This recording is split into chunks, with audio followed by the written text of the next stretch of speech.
C'est la femme belle, la femme élégante, la femme sexy qui bâtit son foyer, qui garde son mariage.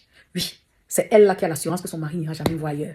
Il ne pourra jamais la tromper, oui. Cette femme-là qui s'est brisée la monotonie, c'est innové. Elle fait rêver son homme. Oui, elle a les formes, la forme guitare. Malgré les accouchements, elle est effilée, elle est mince. C'est cette femme-là qui ne sent pas mauvais, mais sent bon. Là, le mari va rester là. Il n'ira jamais dehors. Et vous voyez, on est étonné de voir que de plus en plus, les femmes, les jeunes filles font des chirurgies esthétiques, se font gonfler lèvres, derrière, poitrine. Oui, parce que voilà les conseils promulgués, voilà les formules à appliquer, non seulement pour séduire un homme, mais aussi pour pouvoir garder son mari fidèle, avoir la stabilité, la durabilité dans son mariage. Donc, du coup, c'est ça. Voilà la formule appliquée. Et en passant, je voudrais juste te dire que l'infidélité de l'homme est toujours justifiée dans notre communauté. Et la faute revient toujours à son épouse. Elle a omis de faire ça, elle n'a pas bien pris soin de lui, elle n'a pas fait ça. Le mari même dit à sa femme, c'est toi qui m'as poussé dehors. La maîtresse, elle même rappelle à la femme de la maison, oui, si ton mari est venu vers moi, eh bien, c'est parce que tu ne prends pas bien soin de lui et tout ça. Donc l'homme, le mari, refuse de confronter ses propres faiblesses. Jamais il ne va penser qu'il lui manque de la maîtrise de soi, il a un problème avec la convoitise, voilà, il est un coureur de jupons, il peut avoir un problème spirituel, tout ça, non, jamais. La faute, c'est toujours la femme. Du coup, les femmes sont toujours sous leur garde. Les femmes sont toujours là prêtes à accepter l'inacceptable, à faire l'impossible. Oui, parce que le mari est toujours comme un oiseau prêt à s'envoler. Donc, c'est-à-dire que tout repose sur la femme. Voilà pourquoi c'est la femme sexy. Elles sont prêtes à mourir sur les tables d'opération, seulement pour le corps. Mais la question que je vais poser, qu'en est-il du comportement, du caractère? Où sont passées les valeurs morales, les valeurs intrinsèques? Où est passé Dieu, la foi, les fruits bien-aimés? Là, personne n'en parle. Ou alors on en parle très peu. Je suis là aujourd'hui pour te faire comprendre, toi là qui m'écoutes. Toi, jeune dame, qui veut te marier, qui veut séduire un homme. Ou toi là, qui est déjà dans un foyer, tu veux bâtir ton foyer. Je viens te dire que la Bible est claire. Les gens me font savoir, hey, le monde évolue. Évoluez comme vous voulez. La Bible, la parole de Dieu n'évolue pas. Elle est la même hier, aujourd'hui, éternellement. Dieu a dit, c'est la femme sage et non la femme sexy qui bâtit sa maison. C'est la femme sage et non la femme belle et élégante qui bâtit sa maison. D'ailleurs, la grâce est trompeuse, la beauté est vaine. Mais la femme qui craint l'Éternel, c'est elle qui sera louée. Tu m'as compris, non? Voilà. Maintenant, je vais te dire que Dieu n'a rien contre la beauté. Écoute-moi bien, parce qu'il est l'auteur de la beauté. La Bible mentionne des femmes belles. Maman Sarah était très belle, convoitée à son vieillage par les hommes. Abigail, Rachel, Esther, des femmes très belles. D'ailleurs, même la reine Esther est passée par une cure de beauté pendant une année, 12 mois, lavée dans les parfums, dans les huiles, avant d'être présentée au roi. Donc Dieu n'a rien contre la beauté.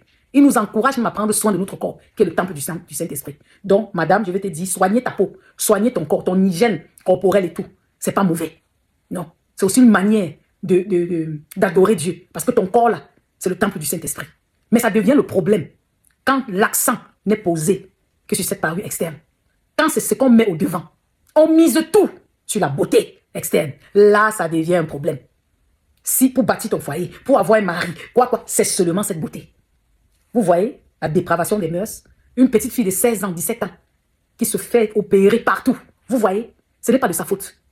C'est ce qu'on lui a pris dans cette société. Mais c'est un mensonge. C'est la femme sage qui bâtit sa maison. Voyez vous-même.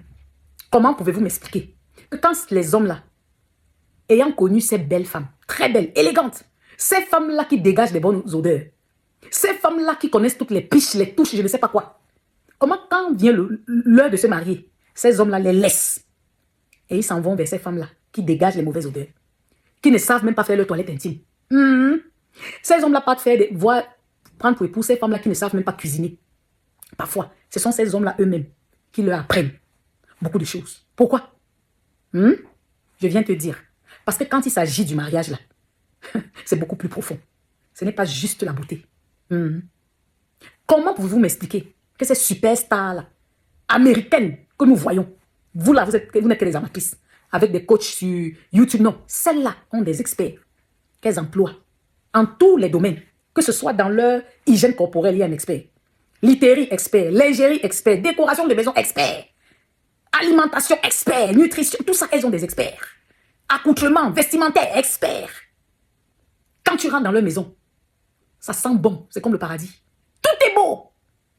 Comment pouvez-vous m'expliquer que c'est dans le milieu-là qu'il y a plus d'adultère, plus d'infidélité, plus de divorce? Le mari abandonne. pour aller parfois épouser une autre qui n'a pas de nom, qui n'a pas de forme. Elles-mêmes, ces femmes superstars, abandonnent leur chaud mari, tombent amoureuses de leur cuisinier, tombent amoureuses de leur bodyguard. Comment pouvez-vous m'expliquer ça? C'est pour vous dire, bien-aimés, que quand ça concerne le mariage, là, c'est beaucoup plus profond que la beauté.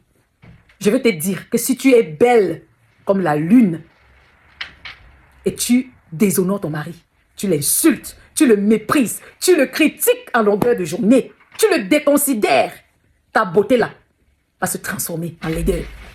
Ta beauté là sera zéro, tu vas le dégoûter. Est-ce que tu me comprends? Parce que ce que Dieu dit, c'est la vérité. Ce n'est pas la femme sexy qui bâtit sa maison. C'est la femme sage. Tu m'as compris? Tu as besoin de sagesse pour bâtir ta maison. Pour avoir l'assurance d'avoir la stabilité dans ton foyer. Et tu dois savoir, un homme est fidèle parce qu'il décide d'abord d'être fidèle. À cause de ses valeurs, de la foi qu'il met en Dieu, de ses principes. C'est vrai qu'une femme peut pousser par son comportement, elle peut être une occasion de chute. C'est vrai, ça peut arriver. Oui, il y a des femmes insensées. Les hommes aussi d'ailleurs peuvent pousser leur épouse aussi à tomber dans l'adultère. On n'est pas là pour encourager l'infidélité. Mais c'est d'abord une décision personnelle. C'est parce que cet homme peut-être c'est non l'infidélité là. C'est un péché grave. C'est briser cette alliance-là, ces promesses-là que j'ai faites à ma femme le jour où je l'épousais. Donc, ce n'est pas parce que la femme est belle. Parce que toi seul, tu ne peux pas englober ce que l'autre a. La plus belle femme du monde ne peut donner que ce qu'elle a. Elle ne peut pas donner ce que l'autre a.